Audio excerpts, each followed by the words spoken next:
Hello दोस्तों, नमस्कार। मैं आपका हार्दिक स्वागत करता हूं आपके अपने यूट्यूब चैनल में। जैसे कि सभी को पता है कि हमारे चैनल पर यूपी बीएड एंट्रेंस एग्ज़ाम 2021 की तैयारी कराई जा रही है। इसके लिए आपको प्रीवियस ईयर के एग्ज़ाम पेपर्स का सॉल्यूशन जो है हम आपको दे रहे हैं वीडियो के माध्यम से।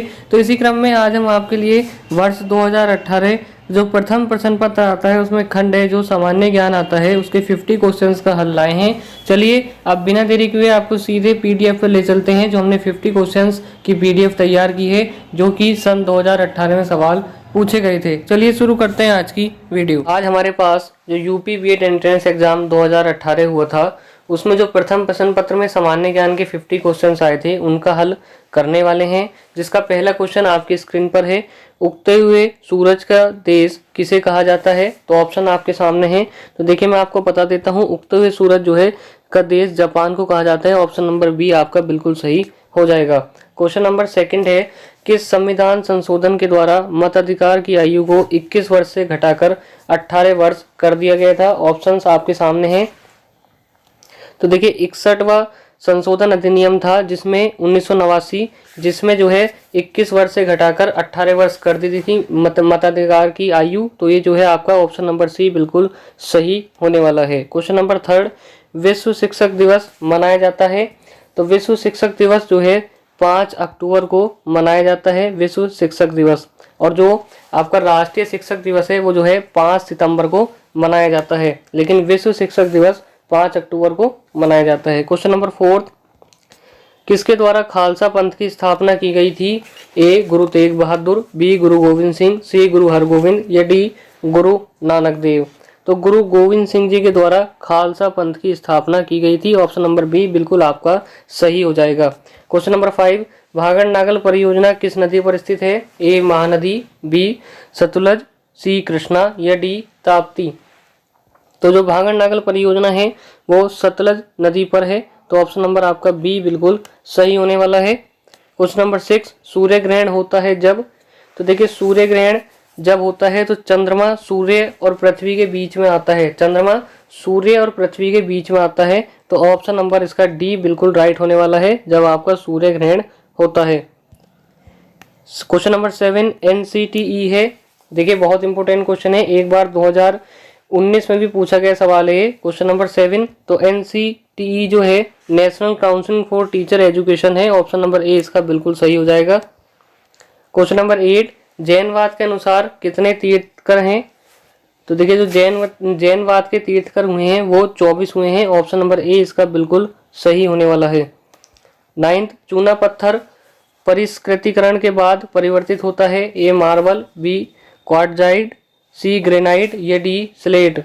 चूना पत्थर। क्वेश्चन नंबर 9th, तो इसका जो सही होने वाला है वो ए मार्बल। क्वेश्चन नंबर 10, एक बैंक शेड्यूल बैंक कहलाता है यदि? ए ऑप्शन, यह एक नामीकरण है जो कभी कभी सरकारी एवं सहकारी बैंकों के लिए प्रयुक्त किया जाता है। बी इनमें से कोई नहीं। सी यह 1969 एवं उसके बाद घोषित राष्ट्रीयकृत बैंकों की सूची में है या डी यह आरबीआई एक्ट 1934 की द्वितीय अनुसूची में शामिल है? क्वेश्चन नंबर 10, तो जो है इसका सही आंसर होने वाला है यह आरबीआई एक्ट 1934 की द्वितीय अनुसूची में शामिल है। ऑप्शन नंबर डी इसका बिल्कुल सही होने वाला है। क्वेश्चन नंबर 11, भारत का राष्ट्रपति राज्यसभा के कितने सदस्य मनोनीत कर सकता है? ऑप्शंस आपके सामने हैं। तो इसका जो राइट आंसर होने वाला है ए 12 सदस्य जो है राष्ट्रपति राज्यसभा के लिए सदस्य मनोनीत कर सकता है। क्वेश्चन नंबर 12, किस क्षेत्र में बुकर पुरस्कार जीता जाता है? तो जो बुकर पुरस्कार है वो आपका कथा साहित्य फिक्शन राइटिंग में जीता जाता है। ऑप्शन नंबर ए इसका बिल्कुल सही होने वाला है। 13, चौथा खंभा संप्रत्यय संदर्भित करता है? क्वेश्चन नंबर 13, तो जो चौथा खंभा है वो है आपका भैया प्रेस को जो है वो है संदर्भित करता है, यानी कि जो हमारे देश का चौथा खंभा है तो वो प्रेस है, मीडिया। क्वेश्चन नंबर 14, भारतीय नेपोलियन किसे कहा जाता है? Very important question. तो भारतीय नेपोलियन जो है समुद्रगुप्त को कहा जाता है। क्वेश्चन नंबर 15, शोभना गुटकू प्रवर्तक है? क्वेश्चन नंबर 15, ए ख्याल एवं ध्रुपद, बी इनमें से कोई नहीं, सी ख्याल या डी ठुमरी? शोभना गुटकू प्रवर्तक है। तो क्वेश्चन नंबर 15 का जो आंसर है वो ऑप्शन नंबर डी ठुमरी हो जाएगा। 16 सौर मंडल के कितने ग्रह को निकृष्ट ग्रह के रूप में जाना जाता है? ऑप्शंस आपके सामने हैं। तो क्वेश्चन नंबर 16 का जो है बी होने वाला है। बुध और शुक्र को निकृष्ट ग्रह के रूप में जाना जाता है, बुध और शुक्र। रेटिनॉल का सामान्य नाम है? A vitamin C, B vitamin D, या सी विटामिन ए, या फिर D vitamin B. Retinol question number 17। तो इसका जो सही आंसर है वो होने वाला है ऑप्शन ए, विटामिन ए को रेटिनॉल के नाम से जाना जाता है। रेटिनॉल का सामान्य नाम विटामिन ए है। 18 पाक जलमंडूरू मध्य अलग करता है दो देशों को। देखिए, ए पाकिस्तान और श्रीलंका, बी ब्रिटेन और फ्रांस, या सी भारत और पाकिस्तान, या फिर डी भारत और श्रीलंका। तो कौन सा ऑप्शन इसमें सही होने वाला है? देखिए ऑप्शन नंबर डी, भारत और श्रीलंका को जलमंडू मध्य अलग करता है, ये दो देश हैं। क्वेश्चन नंबर 19 संविधान के किस अनुच्छेद में निर्वाचन आयोग के विशेष अधिकार निहित हैं? ए 350, बी 356, या सी 280, या डी 324। Question number 19। तो इसका जो सही आंसर होने वाला है वो 324, ऑप्शन नंबर डी इसका सही आंसर हो जाएगा। 20 पोंगल त्योहार है, इंपॉर्टेंट क्वेश्चन है ये। ए तमिलनाडु का, बी पश्चिम बंगाल का, सी असम का, या डी केरल का। तो पोंगल है तमिलनाडु का त्योहार है, पोंगल ऑप्शन नंबर ए बिल्कुल सही होने वाला है। क्वेश्चन नंबर 21 वर्ष 2014 में भारत का कौन सा राज्य 29वां राज्य बना? Question number 21। देखिए वर्ष 2014 में तेलंगाना जो है भारत का 29वां राज्य बना, ऑप्शन नंबर ए आपका बिल्कुल सही होने वाला है। क्वेश्चन नंबर 22 जापान की संसद का नाम? तो जापान की संसद का नाम जो है वो डायट था, ऑप्शन नंबर इसका बिल्कुल सी सही हो जाएगा। डायट जापान की संसद का नाम है। क्वेश्चन नंबर 23 ओमान की राजधानी कहाँ है? तो ए रियाद, बी रामल्ला, सी आबू धाबी, या डी मस्कट। क्वेश्चन नंबर 23 तो ओमान की जो राजधानी है वो मस्कट है, ऑप्शन नंबर डी बिल्कुल इसका सही होने वाला है। क्वेश्चन नंबर 24 बिहू रेगिस्तान का मुख्य त्योहार है? ए असम, बी गुजरात, सी उड़ीसा, या डी पश्चिम बंगाल। बिहू जो है असम का प्रमुख त्योहार है, मुख्य त्योहार है, ऑप्शन नंबर ए इसका बिल्कुल सही होने वाला है। क्वेश्चन नंबर 25 भारत के संविधान के अनुच्छेद रेगिस्तान में मौलिक कर्तव्यों का वर्णन है? ए 29, बी 51A, सी 12, या डी 15। भारत के संविधान के अनुच्छेद में मौलिक कर्तव्यों का वर्णन है, तो इसमें जो है सही आंसर होने वाला है 51A में जो है भारत के मौलिक कर्तव्यों का वर्णन है, तो जो है ऑप्शन नंबर बी बिल्कुल सही हो जाएगा। क्वेश्चन नंबर 26 विटामिन सी की कमी से होने वाला रोग? तो विटामिन सी की कमी से जो है स्कर्वी रोग होता है, ऑप्शन नंबर इसका डी बिल्कुल सही हो जाएगा। क्वेश्चन नंबर 27 सतत विकास लक्ष्य को प्राप्त करने हेतु संयुक्त राष्ट्र द्वारा कौन सी अवधि निर्धारित की गई है? सतत विकास लक्ष्य को प्राप्त करने हेतु संयुक्त राष्ट्र द्वारा कौन सी अवधि निर्धारित की गई है? तो जो अवधि है वो 2016 से 2030, ऑप्शन नंबर जो है आपका बी बिल्कुल सही होने वाला है। क्वेश्चन नंबर 28 कैलाश सत्यार्थी संबंधित है? देखिए कैलाश सत्यार्थी जो है वो बचपन बचाओ आंदोलन से संबंधित है, ऑप्शन नंबर बी आपका बिल्कुल सही होने वाला है। क्वेश्चन नंबर 29 किसने सन 2016 में भारत का अंतिम पृथक रेल बजट पेश किया था? तो देखिए 2016 का जो है वो सुरेश प्रभु जी ने अंतिम रेल बजट जो है पेश किया था, तो ये ऑप्शन नंबर बी इसका बिल्कुल सही होने वाला है। क्वेश्चन नंबर 13 की ओर बढ़ते हैं। भारत का राष्ट्रपति बनने से पूर्व श्री रामनाथ कोविंद रेगिस्तान के राज्यपाल थे? ए बिहार, बी राजस्थान, सी मध्य प्रदेश, या डी उत्तर प्रदेश। तो इसका जो सही आंसर है वो ऑप्शन नंबर ए होने वाला है। ए बिहार के जो है वो राज्यपाल थे भारत के राष्ट्रपति बनने से पूर्व। क्वेश्चन नंबर 31 आप देख रहे हैं अपनी स्क्रीन पर। फ्रांसीसी क्रांति का सही नारा क्या था? तो इसका जो सही आंसर होने वाला है 31 फ्रांसीसी क्रांति का जो नारा था वो स्वतंत्रता, समानता और भ्रातृत्व, ऑप्शन नंबर सी इसका बिल्कुल सही हो जाएगा। क्वेश्चन नंबर 32 निम्न में से किस खिलाड़ी ने रियो पैरालंपिक्स 2016 में ऊंची कूद स्वर्ण पदक जीता था? 2016 में जो है स्वर्ण पदक जीता था किस खिलाड़ी ने? क्वेश्चन नंबर 32 तो इसका सही आंसर होने वाला है Mariyappan Thangavelu, option number D इसका बिल्कुल सही हो जाएगा। 33 न्यायमूर्ति दलवीर भंडारी चर्चा में रहे क्योंकि वह ए इलाहाबाद उच्च न्यायालय के मुख्य न्यायाधीश बने, बी इनमें से कोई नहीं, या फिर सी है नेशनल जुडिशियल कमीशन के सदस्य बने, या D international court of justice के लिए पुनः निर्वाचित हुए। क्वेश्चन नंबर 33, तो इसका जो सही आंसर होने वाला है वो होने वाला है इंटरनेशनल कोर्ट ऑफ जस्टिस के पुनः निर्वाचित हुए। ऑप्शन नंबर डी इसका बिल्कुल सही हो जाएगा। क्वेश्चन नंबर 34, रिक्त स्थान को भारत में सर्वाधिक पुराना ग्रंथ माना जाता है, ए न्याय, बी रामायण, सी गीता, या डी ऋग्वेद। ऋग्वेद सबसे प्राचीन ग्रंथ है, तो ऑप्शन नंबर डी इसका बिल्कुल सही होने वाला है। क्वेश्चन नंबर 35, किस प्राणी की ज्ञानेंद्रियां उसे सहायता प्रदान करती हैं, ए श्वसन, बी गतिशीलता में, सी तीव्र वृद्धि में, या डी उद्दीपक के प्रति अनुक्रिया करने में। क्वेश्चन नंबर 35, तो इसका सही आंसर होगा वो होगा ऑप्शन नंबर डी, उद्दीपक के प्रति अनुक्रिया करने में। क्वेश्चन नंबर 36, रिक्त स्थान को भारत में हरित क्रांति का जनक माना जाता है, तो देखिए हरित क्रांति का जनक जो माना जाता है वो माना जाता है एम.एस. स्वामीनाथन को। ऑप्शन नंबर सी बिल्कुल सही होने वाला है।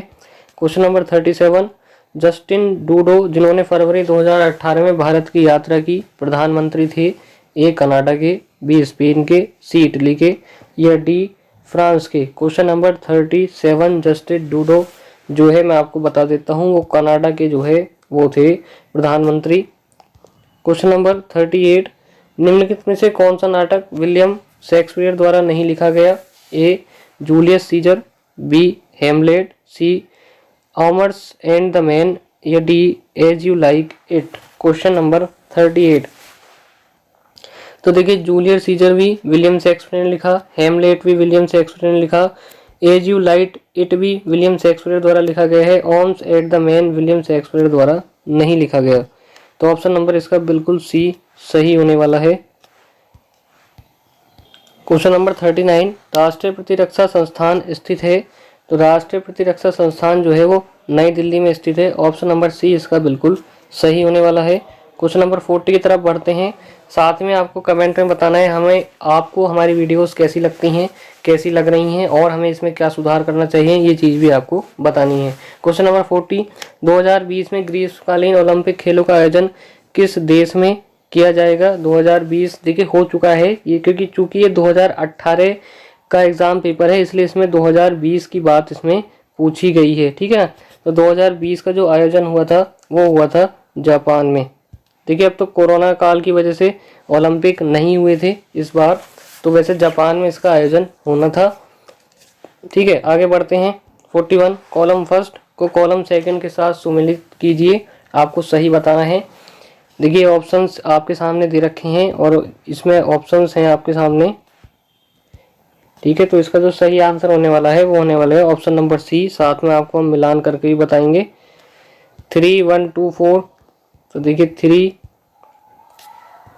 रिगबन fungi, malaria, protozoa, cholera bacteria और एनीमिया लोह की कमी, ये सही होने वाला है। तो ऑप्शन नंबर इसका सी जो है बिल्कुल सही हो जाएगा। 42, निम्नलिखित में से कौन राज्य हड़प नीति से संबंधित है।